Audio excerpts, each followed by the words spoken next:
এমন একটা ঘটনা আমার সাথে ঘটে যাবে আমি কখনো কল্পনাও করতে পারিনি। অনলাইন থেকে ড্রেস কিনে ঠকে যাওয়ার একটা বাস্তব অভিজ্ঞতা আজকে আপনাদের সাথে শেয়ার করব। গত 3 দিন আগে আমি কিছু ড্রেস অর্ডার করেছিলাম আমার বিজনেসের জন্য। আমার হাজব্যান্ড যেহেতু এই বিজনেসের পেছনে আমাকে অনেক বেশি হেল্প করছে, তাই আমি চেয়েছিলাম তার অফ ডের দিনই ড্রেসগুলো রিসিভ করতে। তাই কালকে ওরা ড্রেসগুলো নিয়ে আসে।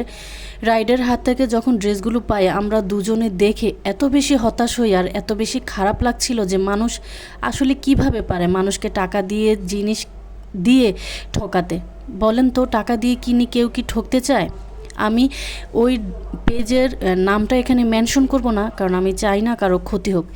আমি সবসময় গ্রেডের ড্রেস আপনাদের সাথে সেল করে আপনাদেরকে দিয়ে এই পর্যন্ত আপনাদের বিশ্বাস, আস্থা আর ভালোবাসা অর্জন করতে পেরেছি, এবং আমি চাই আমার কাছ থেকে ড্রেস নিয়ে যেন কেউ প্রতারিত না হয় কিংবা ঠকে না যায়। তাই আমি সবসময় চেষ্টা করি গ্রেডের ভালো মানের কোয়ালিটির ড্রেসই আপনাদেরকে দেওয়ার।